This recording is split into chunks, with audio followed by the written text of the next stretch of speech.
Okay.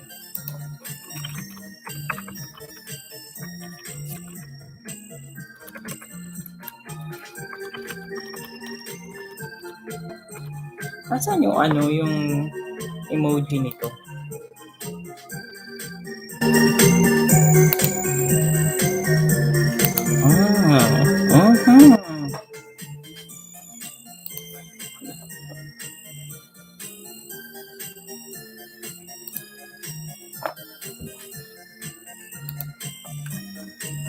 Okay.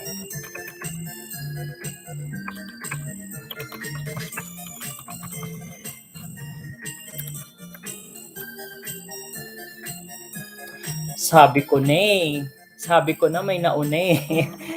may nag-alarm clock.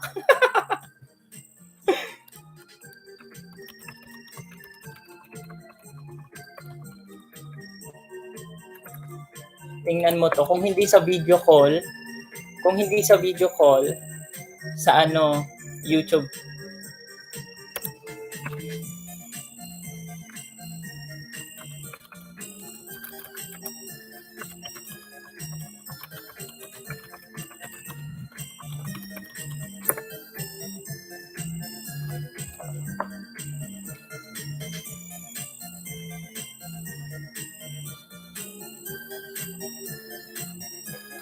Ikaw ba nag-type no? Live from Araneta ko. Diyos ko, Jeco, nakakahiya ka.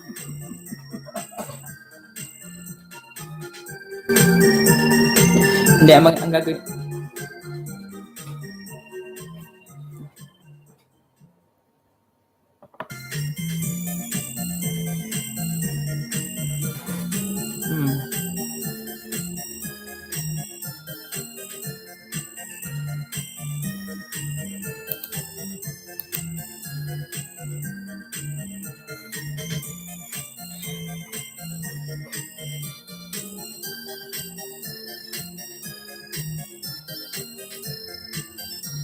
Ay, Jeco, ba't niniin na yung live doon? Ako naman ang sure.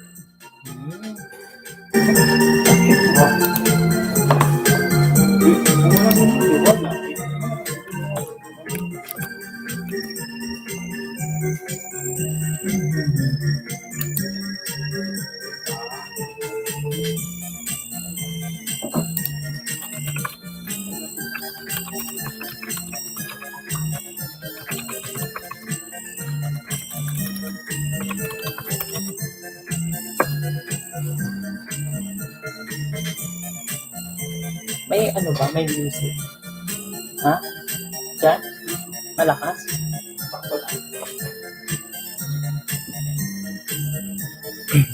Kamay! Kamay po! Wala tayo.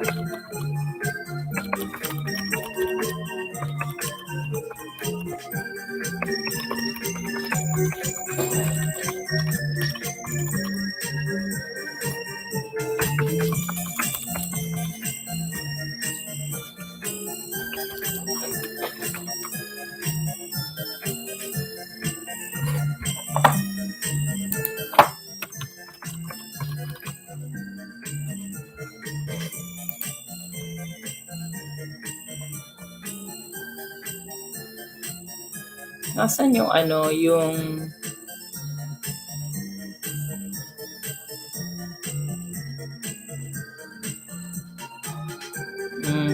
medication.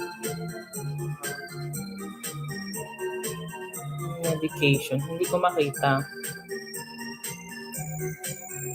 Medication.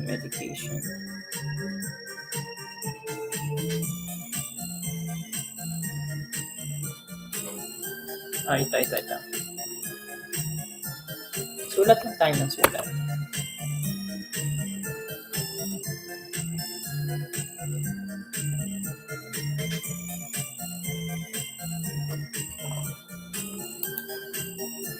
Pag naka 30 minutes na to, stop ako.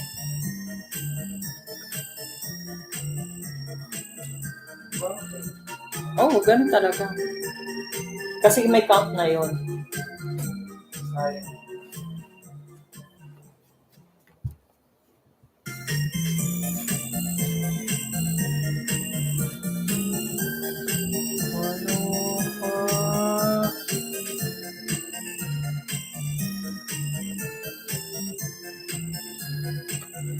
Diyos ko, parang mga kilala ko tong mga nag-ano ah.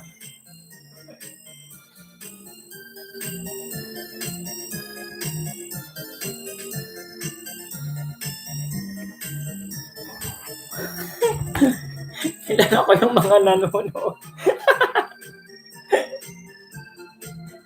Yung mga nanonood, Jegs. Sino ba yung mga yan? Jube de Gracia. Ikaw, Maria Alcaide.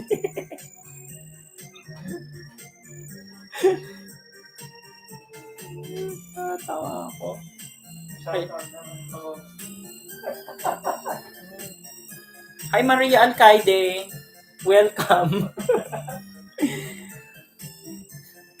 Hey Jube de Gracia.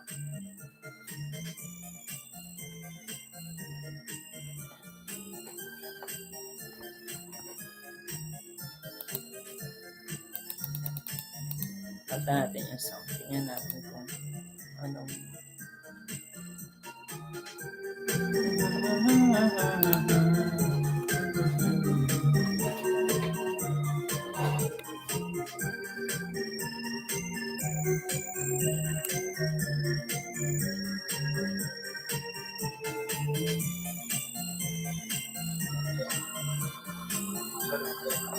Ito yan eh.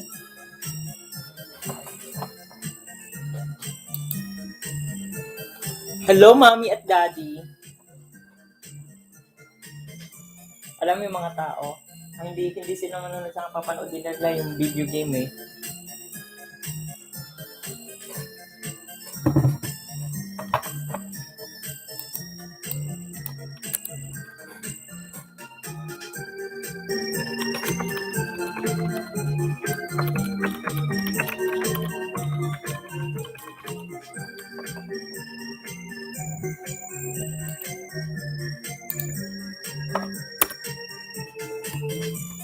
Naku. I did, ma. Kanina pa.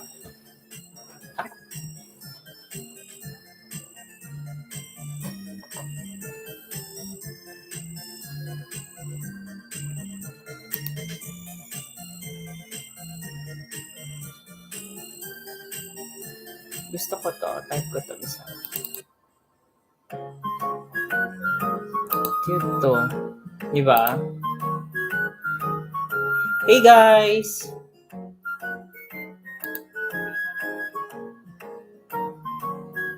Guys, ask me anything about hair loss. I'm willing to give out my experience with this medication because I did a lot of videos with it. So just ask me anything.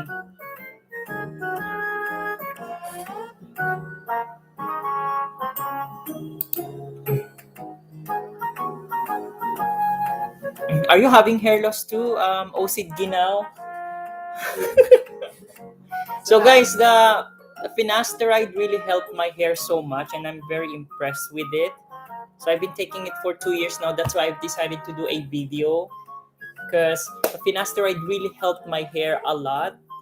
And it's the only approved medication for male pattern hair loss, which I experienced 4 years ago, but I was kind of skeptical to take the medication. So I have finally took it, and 2 years I've been using it. So guys, ask me anything about my experience with Finaster, and I'm willing to do a simple review and basically talk to you guys about the experience with it.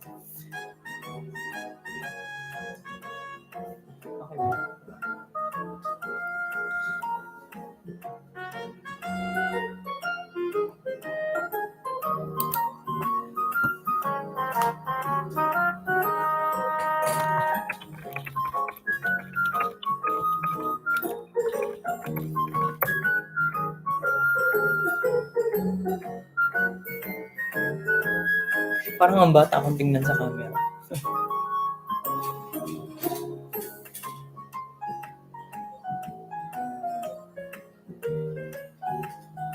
Guys, this is my first live video. I'm so happy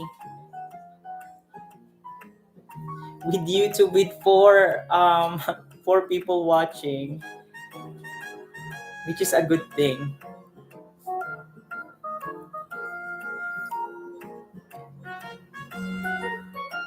So guys, with finasteride, let's talk about the finasteride. Actually, it's much better to take it at the age of 17. Once you started having that signs of male pattern hair loss, which is an M shape. So basically, you first have the thinning over here, like what I had before. So my first signs of male pattern hair loss, there was a thinning over on this area and on this area, but majority on the topper ones. So that medication really helped me. Oh yeah, definitely. As long as you... Hi Jerome Robles, how are you? Kumusta? Kaya ba ng fin ang hairline? So basically, basta mag-start ka ng maaga. I've noticed kasi may problema din ako sa hairline ko dati. Akala ko hindi na siya tutubo on this side. Kasi ano, like sobrang nipis na talaga siya. So sinubukan ko yung finasteride and akala ko hindi siya mag-work dito. In fact, nag-work siya ng maganda sa temple area at saka dito sa my crown area, which I'm very happy about that. So, yes, kaya ng finasteride ang hairline as long as you still have an active hair follicles and you're still young, right?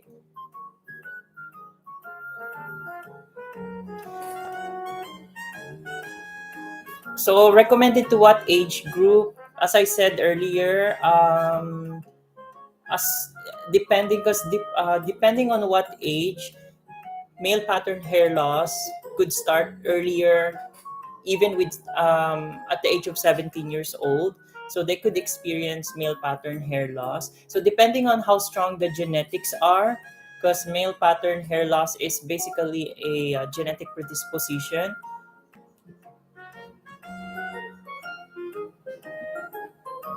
So kahit anong edad, ano siya, pwede siyang mangyari. Like in my case, 25 years old when I started having receding hairline, hair thinning. Yeah, hi Gregory Buttocks. How are you? Welcome to my channel. So can I ask questions here? Oh yeah, of course. Ask me anything. Go ahead.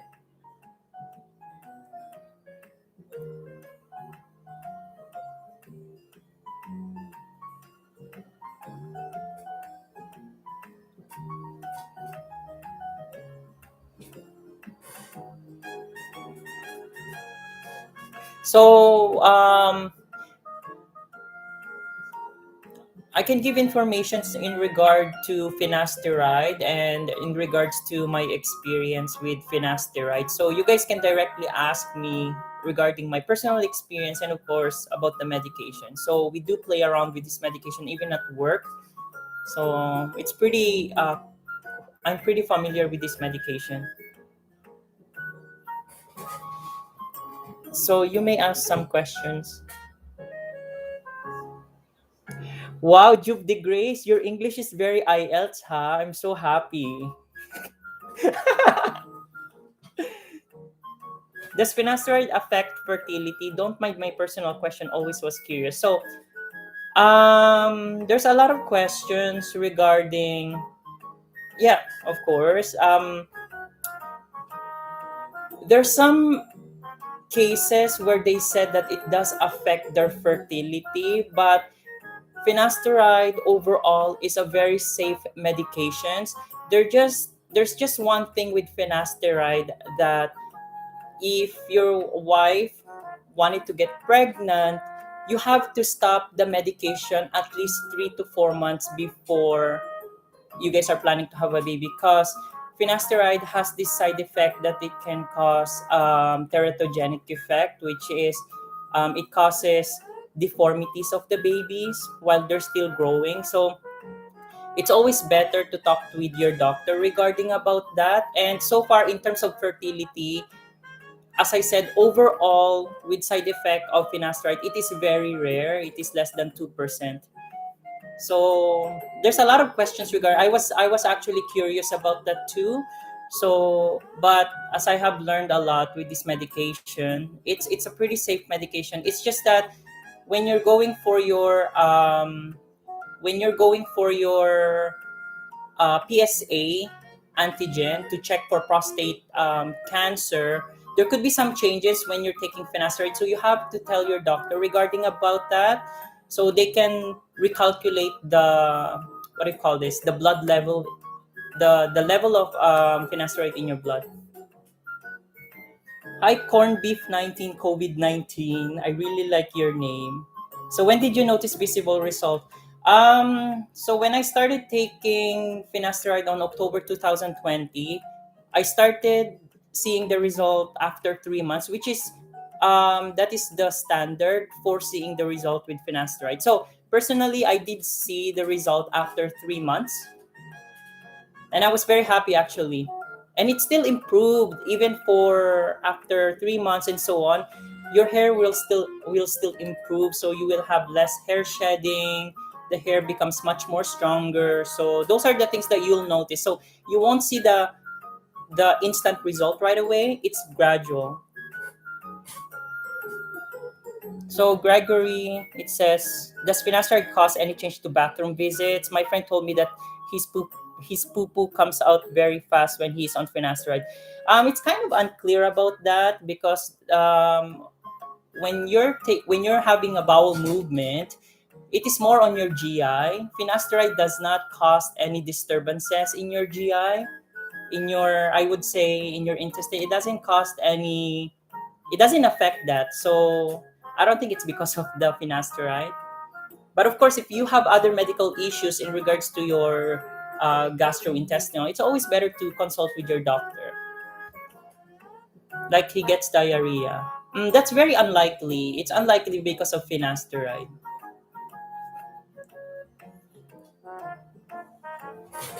Yes, it's very unlikely because of finasteride. Thank you for all your questions, and don't hesitate to ask questions, because I know that I was also on that stage where I wanted to ask so much questions in regards to finasteride because I was so scared in taking it. So now that I'm very confident with using finasteride and I've used it for 2 years, I wanted to share my experience with you guys because there's a lot of folks and myths in YouTube regarding finasteride. So I just wanted to debunk that and clear that. But your questions are very, very interesting, actually.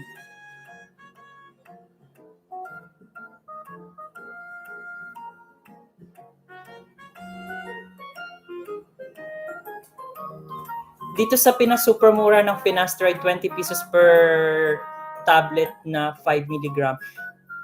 Oh, okay. So, tapos wala pang prescription needed. Okay, I know kasi sa Philippines kasi madami kasing nag-aano ng finasteride na walang prescription. Even for sa antibiotics, I was kind of surprised when I went to the Philippines and people are actually able to get medications without prescriptions. So, ang downside kasi with not getting prescription from your doctor is you're missing out. Medyo hindi ka na surveillance ng doctor mo, hindi ka na mo monitor. So that is not a good thing. And finasteride is not a vitamin C or vitamin D na kahit walang doctor pwede mo siyang i-take. So it's pretty unsafe on my side. I mean, as a nurse, I would recommend to have a prescription para lang ma-monitor ka, di ba? So I wanted to clarify with Gregory Botox regarding the 5 milligram. So 5 milligram is intended to be used for benign prostatic hyperplasia. So kung gusto mo talaga ng gamot for hair, it is 1 milligram of finasteride. Yun yung for hair. But for 5 milligram, kailangan mo talaga ng doctor's prescription. That is a medication that is used to treat prostate. Okay, so magkaiba yon. Tapos, sabi ni Gregory Botdox, I want more hair growth. I wish to grow my hair and make wigs out of my hair and use it as a toilet paper. Okay. because the toilet paper is not very eco-friendly. I think that's a good idea. Just water. I would definitely support you on that. Yes, we need eco-friendly stuff, especially nowadays.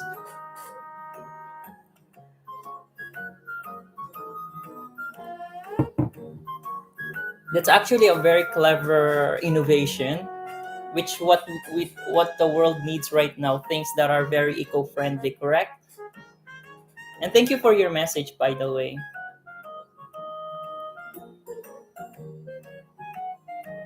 I know. I've noticed that, and they're very expensive too. Jerome Robles, your thoughts po about finasteride versus minoxidil versus finasteride plus minoxidil. So, so finasteride is an oral tablet ha. 1 milligram oral tablet siya. So it affects your systemic. So it means it travels in your blood para makarating siya sa hair follicles mo. Whereas minoxidil is just a vasodilator yun eh. Pang ano yun, pang lower siya ng blood pressure. So lalagay mo siya dito. So I think if you use them in combination, minoxidil and finasteride, they work really really good. But in my case, I only use the finasteride kasi okay na ako sa finasteride. I'm very satisfied with finasteride alone.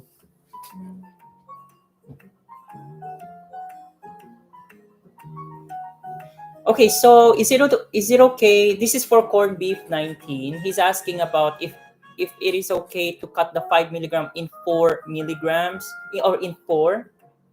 Um, I think that would be okay, but there will still be a little bit of discrepancy in dosaging, right? So the standard would be 1 milligram. I mean, you can cut it, but it's just that sometimes I am not so into cutting pills because the dosage does not give you an exact number.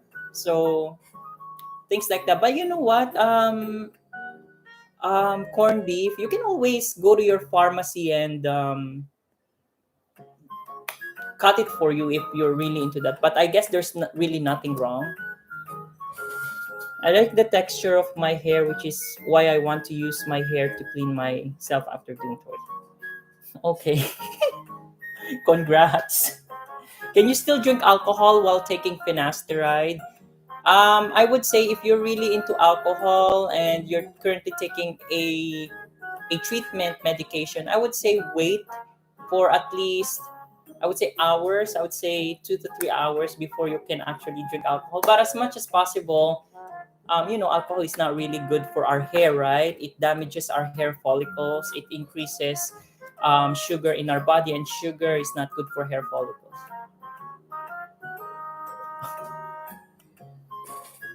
Also, what are your favorite stocks to invest in? To be honest with you, I'm not so good in stocks like that.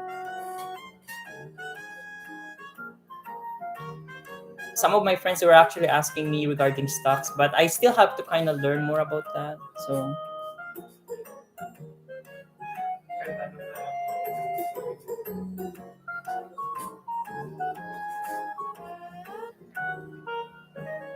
Sabihin mo, investing in a wall.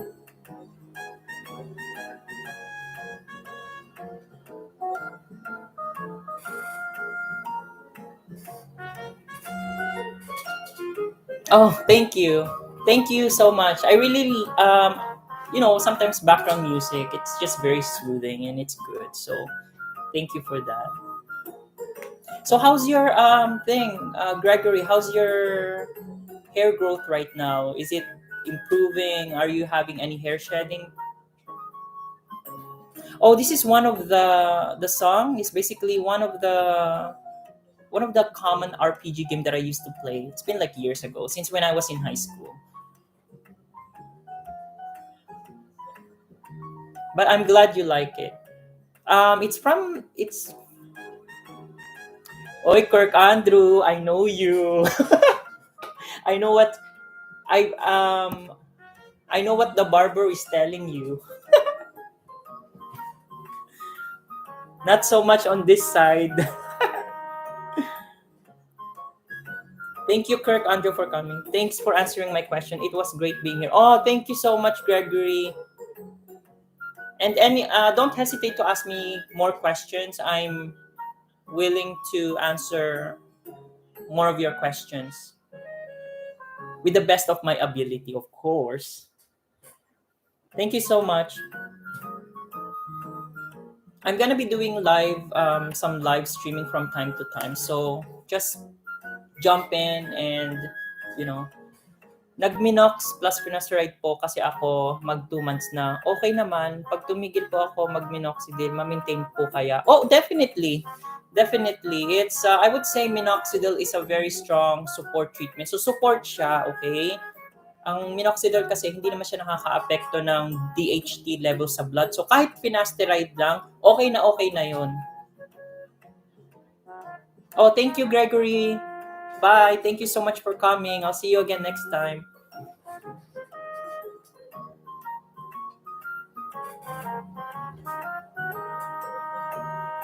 So pag tumigil ka ng minoxidil, oo, tutubo pa rin yung buhok mo. Basta naka-finasteride ka. Kasi ang problema kasi, pag ang finasteride ang tinigil, hindi kaya ng minoxidil kasi hindi naman naapektuhan ng minoxidil ang ano mo ang blood mo.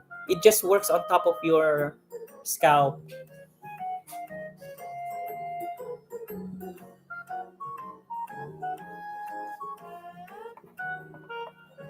Thank you guys so much for the questions. For me, for me, I've been on it for almost a year and didn't see much regrowth, but I maintain it.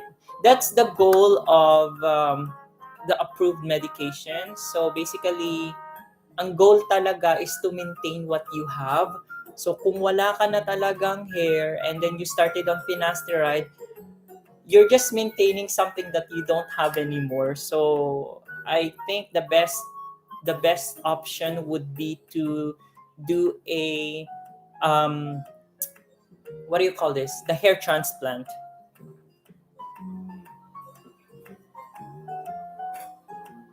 I hope that I answered all your questions okay.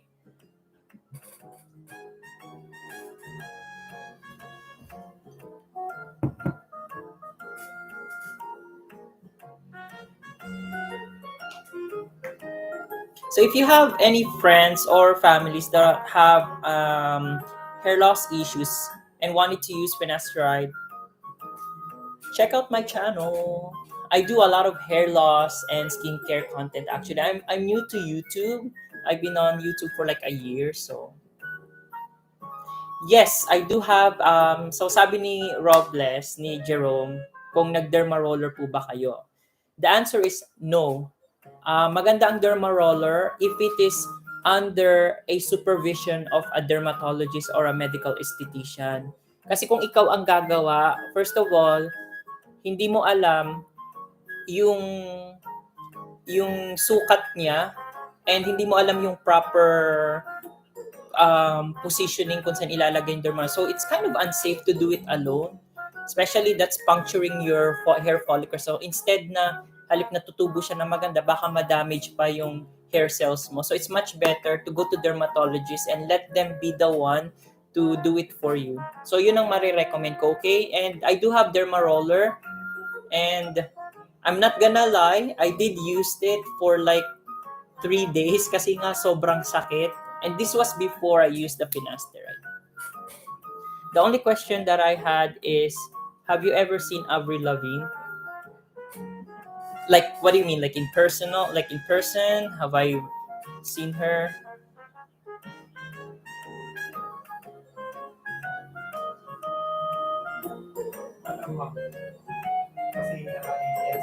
Oh, Avril Lavigne. Have you ever seen Avril Lavigne? Actually, in person, no, not yet. No, I'm so sorry. No, he's Canadian, right? Yeah, she's Canadian.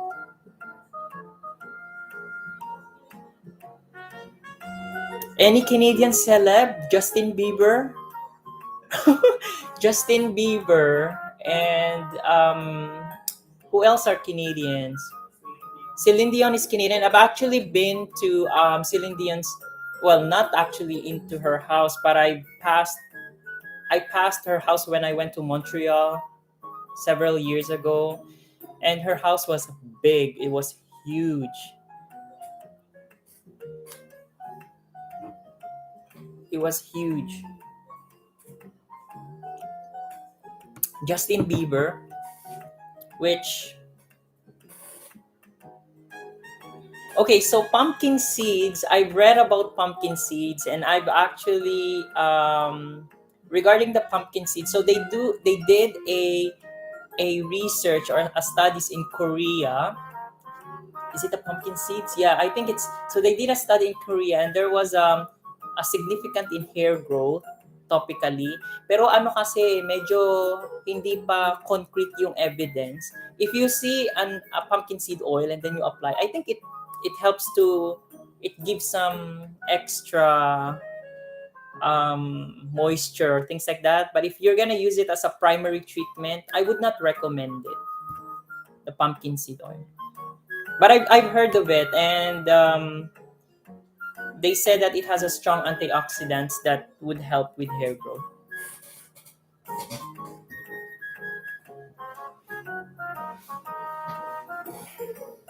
Is your hair makapal or manipis ang strand? Well, look at this girl, Juve de Grace. She's asking me, is your hair makapal or manipis ang strand? It used to be very manipis, and then after taking finasteride, it became very makapal. IELTS ha, IELTS, girl.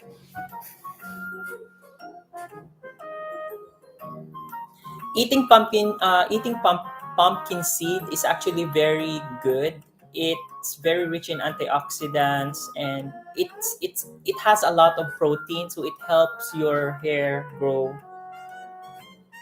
thicker and healthier. It's a support treatment, I would say.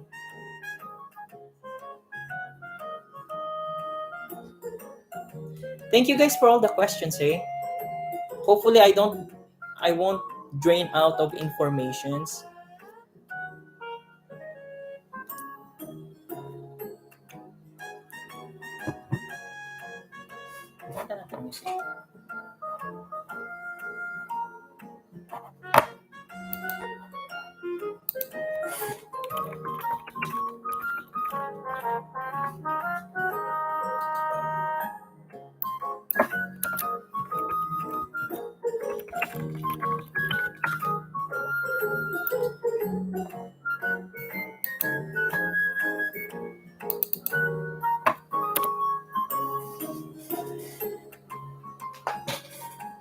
Corned beef, I'm very happy that your hair is doing good, and also for Jerome.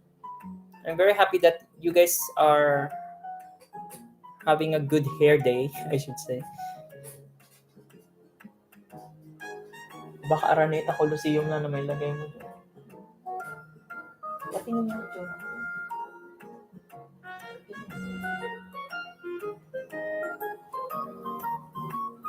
As my lola said, put some virgin coconut oil to my hair to make it healthier. What is your thoughts about it? Lola, hello po Lola. Virgin coconut oil is very good as a moisturizer. It's very rich with carbohydrates if you consume. It helps promote hair growth, pero topically po Lola, it's just making a mess. It will make your hair very messy.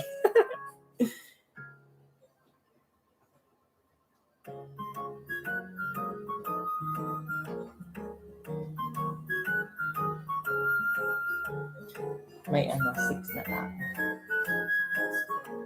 It was 8.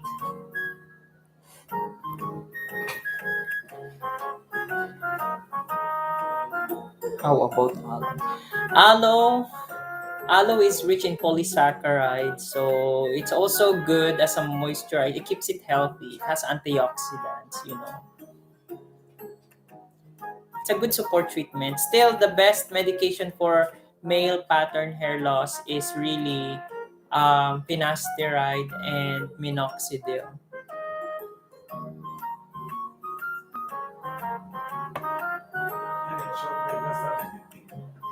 Head and shoulder, I use para kumapal hair ko.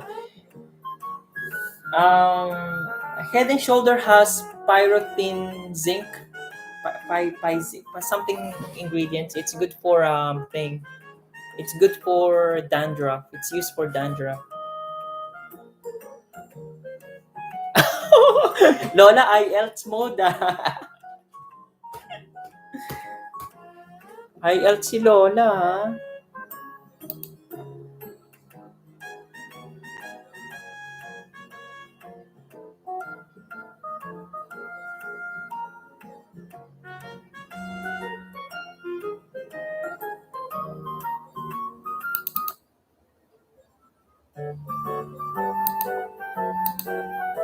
Ang cute talaga nitong song na to. Thank you Lola for keeping it noted. Actually, my hair has improved a lot with finasteride. I'm very happy.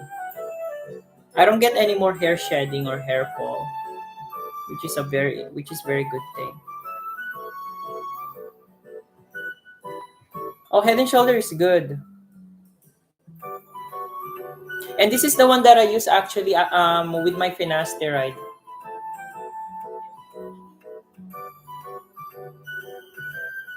You see? I really like this. So you just go and spray this on your head and it makes a very very good tubo on your hair.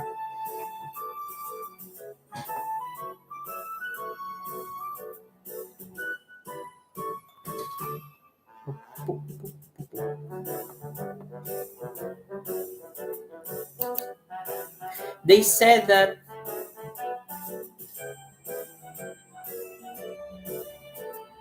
ano ba yan? Si Mama? Tingnan mo naman yung comment.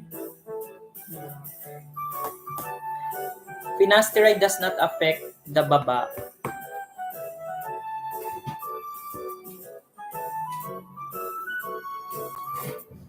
Pam. Alam mo kung sino na nanonood? Ikaw. Si Libet.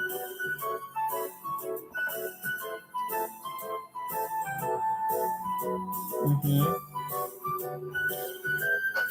So I use this product and I do have a I do have a Head and Shoulder actually. The one, the tonic one that you use for your hair, but I don't use it a lot. I mainly use this product over here. This is so good. It's a very good support treatment. I really like this. And it smells nice actually. So I use this every day. Very nice. Or every night time actually, before going to bed.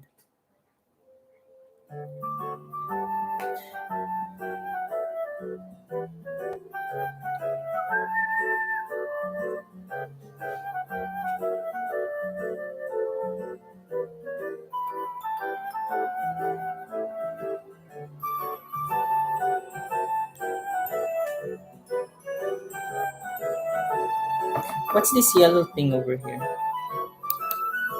Oh, nice.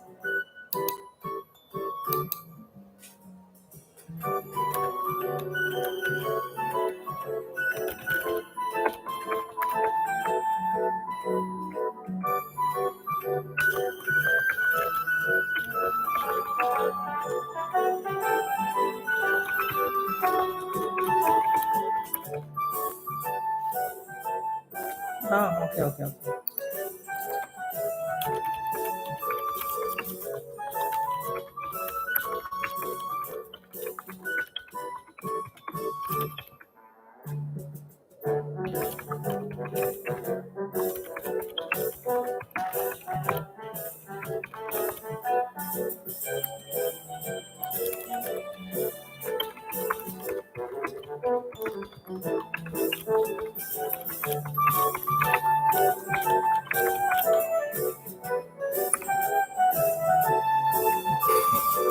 Hi, Jamie TV from Kuya LB. Hello.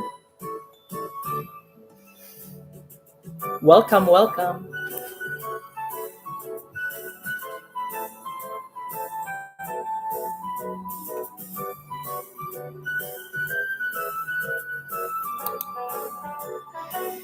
Yeah, so minoxidil it was a blood pressure medication. So they found out that patients that are taking minoxidil, they were growing hair. So that came about the use of minoxidil topically. So they invented it topically, which means that they put the minoxidil on the scalp to promote hair growth, which in fact it does help.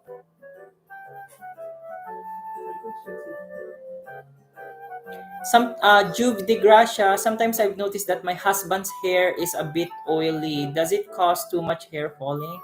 Yes, actually, because when your hair is oily, it has a lot of DHT actually, which is um it's a strong hormone. So sometimes there's some of them in the oil glands, and it's also accompanied by itching. Hmm.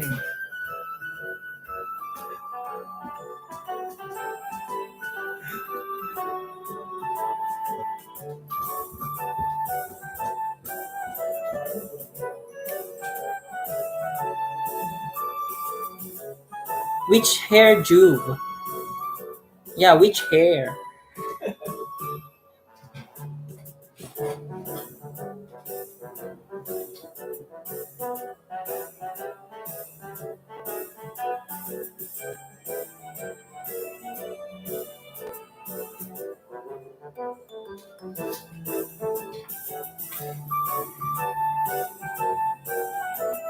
Thank you.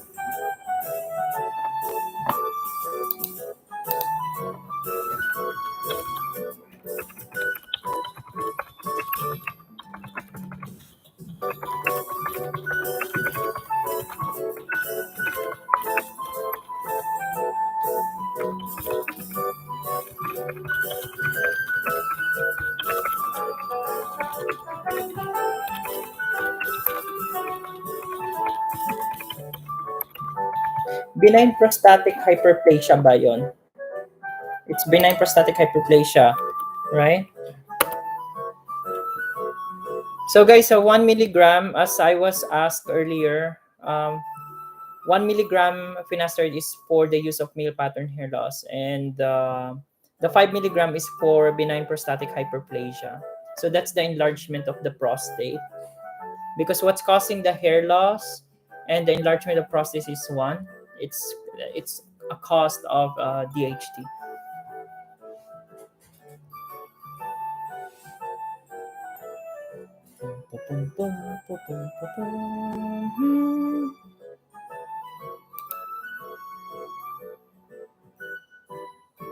Let's try this one over here.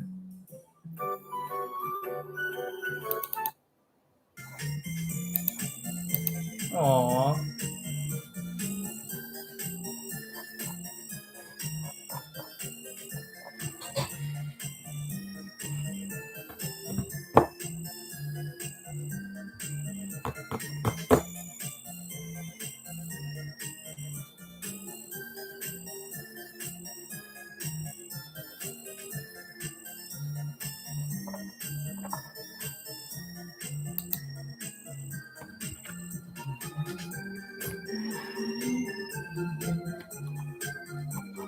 Thank you guys for all the questions that I get.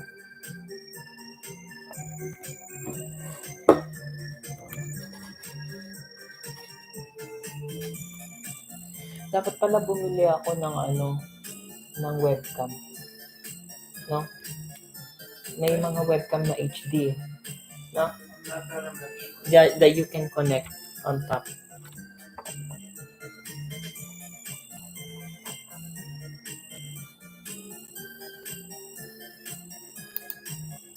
Hi, Rochelle Mingarin. Hello.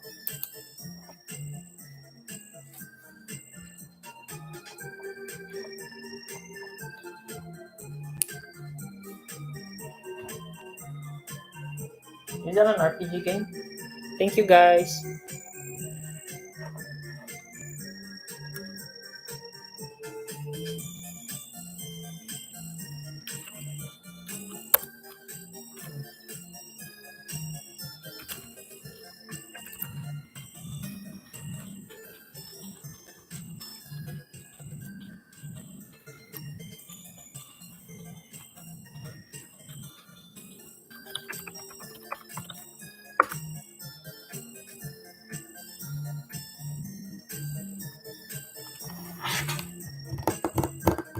Nag-ano na rin ako yung 15 minutes.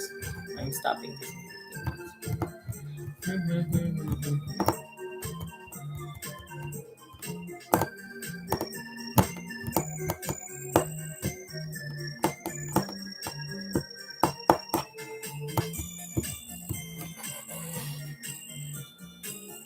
Ay, ma'am, it's too early for that.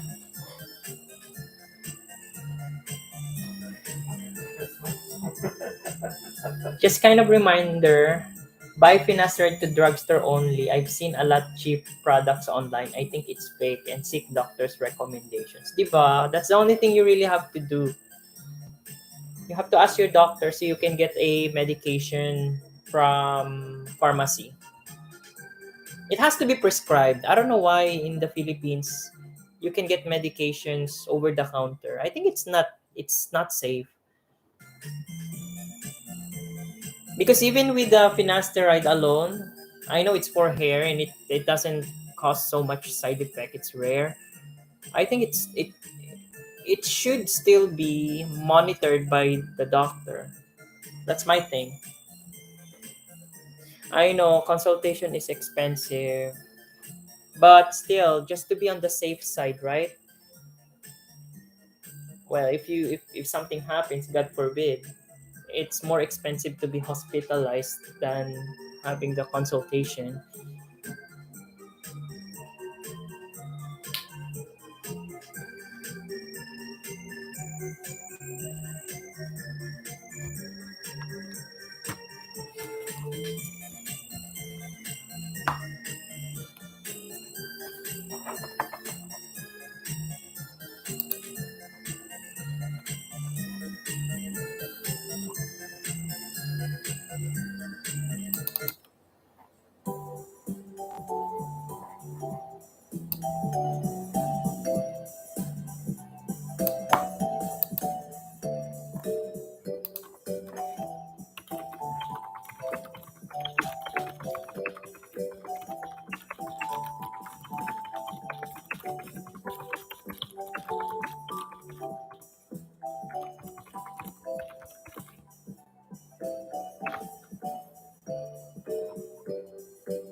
Always talk to your doctor if you're having hair loss or proper treatments. May point ka daw doon. Oh, sige now.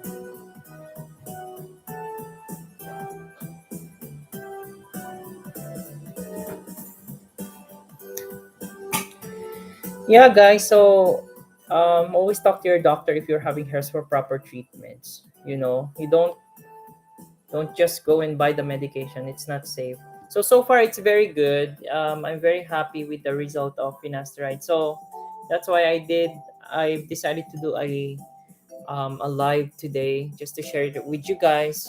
And so in that case, you guys can go and ask me some questions.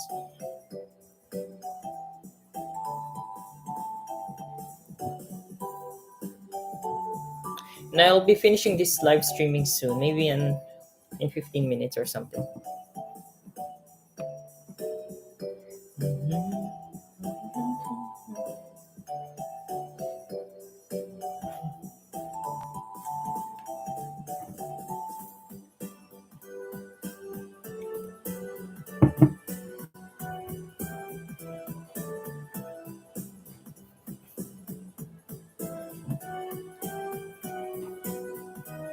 So how is your husband's hair right now, Jube de Gracia? How is your husband's hair?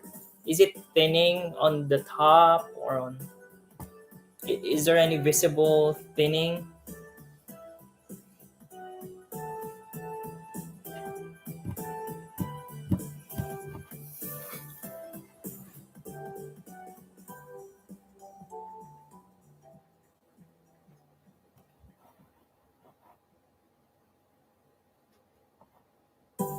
Okay lang mang coconut oil. Coconut oil is a good moisturizer sa hair.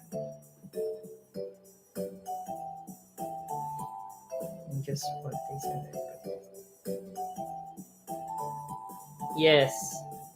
I think, yeah, as I said, I think it should be mandated that medications has to be prescribed. I don't know how people can get away with not getting a prescription, but anyways, if that's their law or thing, that's fine. It's a safe medication. It's just that if something happens, God forbid, they have to be able to go and see their doctor, right?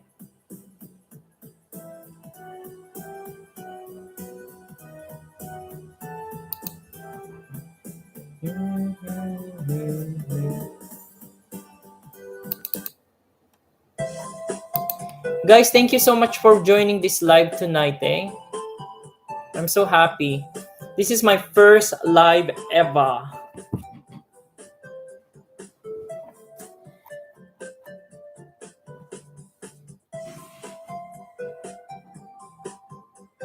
I will be doing some live soon too, especially with new skincare thing and stuff like that. So,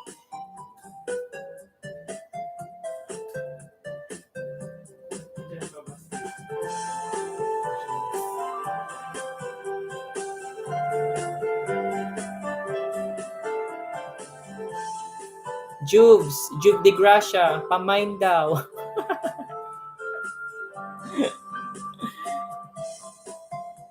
Si Mama nakiki-coconut oil din.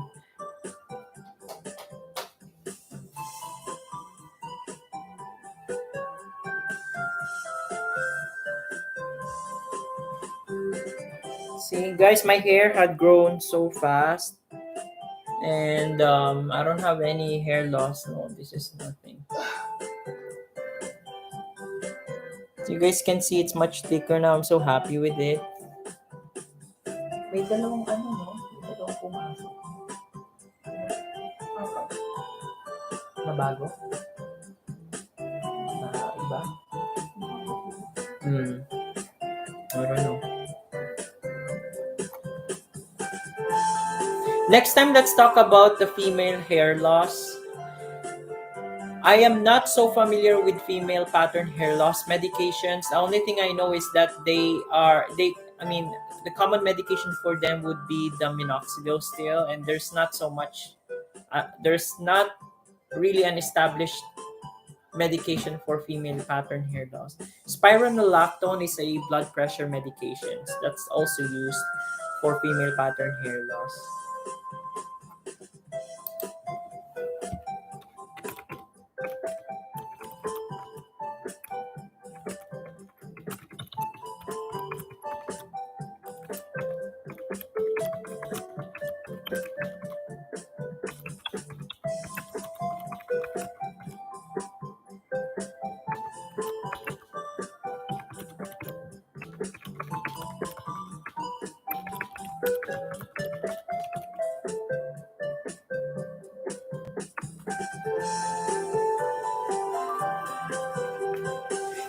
Okay, mother. My mom is saying to do live stream all the time and share. So we're gonna be thinking about other topics that we can talk about.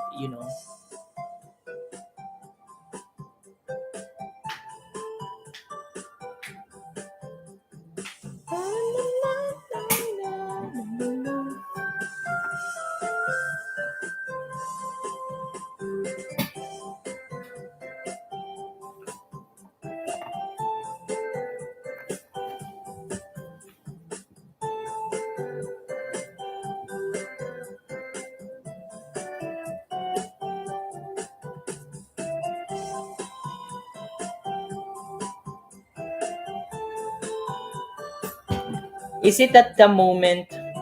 Don't worry, we watch your video about superfoods for hair growth. We follow na lang muna nun. No budget for pinpaeng. Well, you know what? Foods are that's the basic foundation of hair growth, right? Foods. And thank you so much for Edgelyn.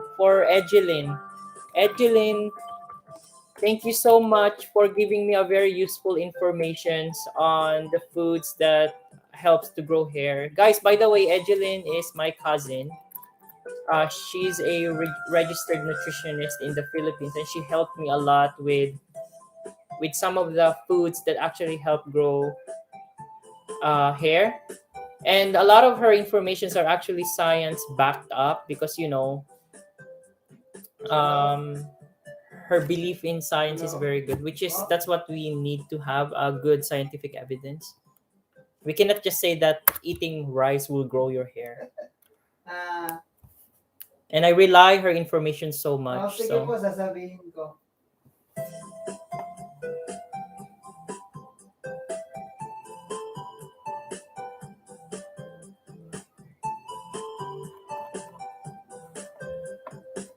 Thank you so much, Edgeline, by the way.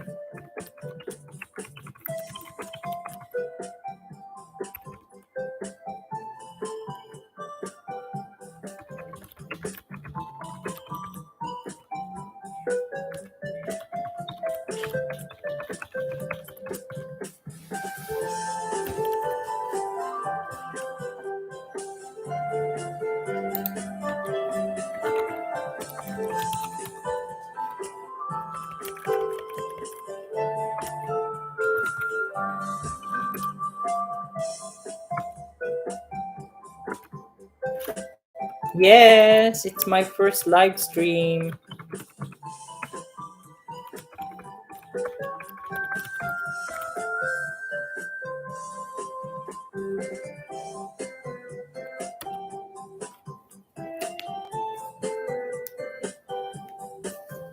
Yes. So female pattern hair loss, we're gonna be doing it next time. I'm not so good with female pattern hair loss, but I'm also gonna include a another nurse with me who knows a lot about that. And we're gonna do a lot of research about female pattern hair loss. I know that female pattern hair loss, there's a lot of causes for that, but of course, mainly it's still genetics. But in regards to medications, it's kind of there's not really a standard medication for female pattern hair loss. As I said earlier, spironolactone, which is a blood pressure pill, and minoxidil helps. Laser also helps, like that one over there. So that's the laser comb that I use for my hair, by the way. And I really so guys, this is the laser that I use on my hair, which I really like. So I just go like this.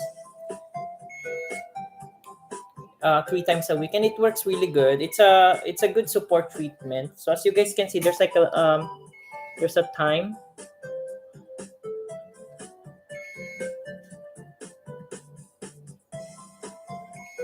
Yeah, so I just do this 3 times a week, and it works really good for the hair.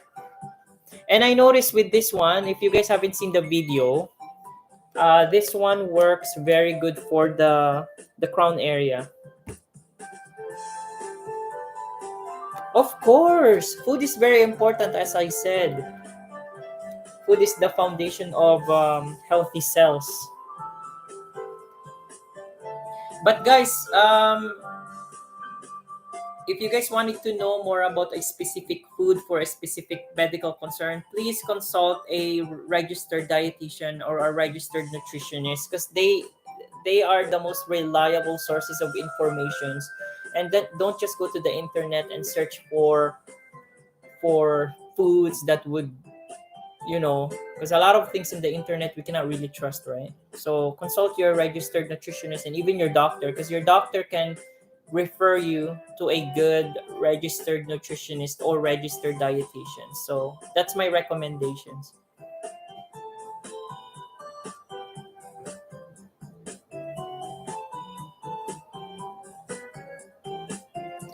Bakit six?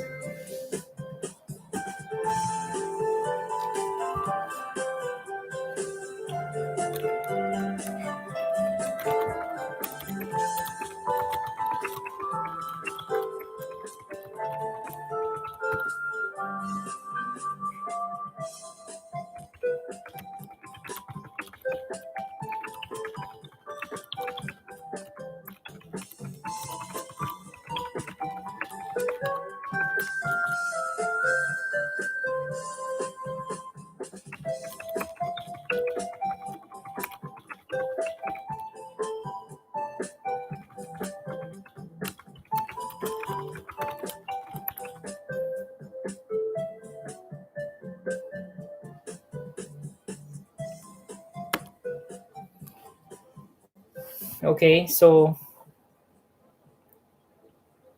that's my experience with hair loss and finasteride. So I'm very happy, guys. Overall, I don't have any negative side effects with finasteride. I grew my hair quicker in a matter of 3 months. I grew my hair thicker and much faster, and I'm so happy. So if you guys wanted to see what how my hair was like before, go and check out my hair loss playlist from the beginning of when I started doing the YouTube on hair loss. So you guys can go and check that out. My hair was very bad before. It was very thin. But thank God for finasteride. So far I don't have any side effects for 2 years. That's why I wanted to share this live with you guys. So you guys can go ahead and ask me questions in regards to my personal experience with finasteride.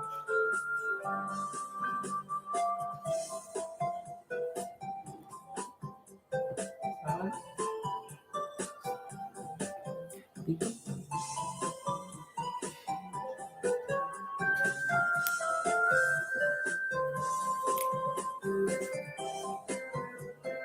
Ano na, 5 minutes. Titignan ako kung may change. Well, tumatambay lang. Pero nagmamay. mine! Panchicha! Panchicha.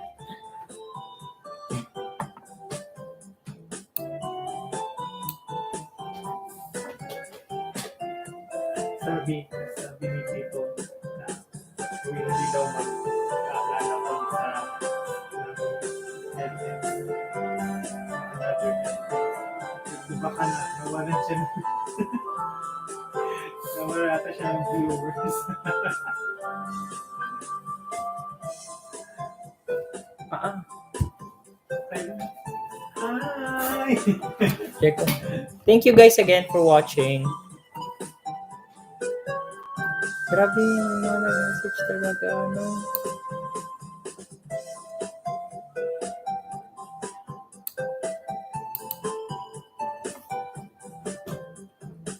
Thank you guys for watching. I may have to end this live streaming soon. It was nice meeting all of you, and I'm looking forward to see you guys again on my next live. So we're gonna look for a topic again, and we're gonna go and see how it's thing. I'm also gonna do some skincare live next time, so I'm gonna share with you guys a product that I'm gonna be trying out for you guys to see. You know, so if you guys have any recommendation, please comment down below, and we'll try our best to work it out and do some reviews. Anyways, guys, thank you for your support on my growing YouTube channel. I'm very happy. So again, guys, I will be updating you more with my finasteride experience, and yeah, at least every 6 months, I'll do some mini review, mini video update on finasteride, just to give you guys an update on how I'm doing, and mainly we'll be talking about the side effect. Okay.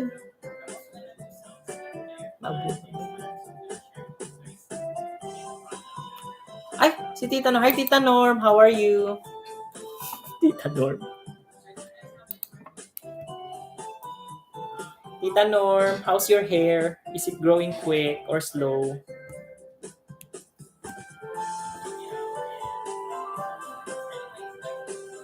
Okay, guys, I'm gonna be ending this live streaming soon. I'll see you guys again. It's time for dinner. I'm so hungry right now, and I still have some schoolings to do.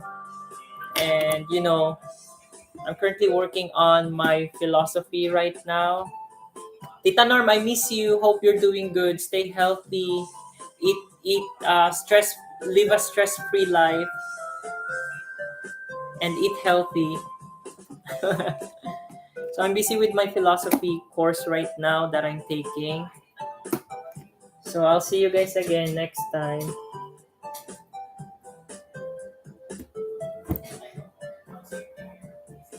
Okay, guys, I'll see you guys again next time, okay? Ay, what is that? Okay.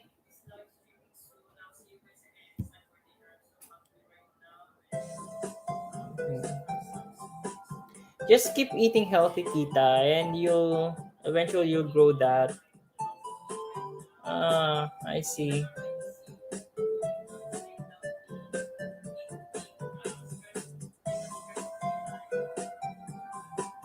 Yeah, it's okay. I'll grow back. Just keep yourself healthy, and if you're currently on medications, don't forget to take your medications all the time, and go get your follow up with your doctor.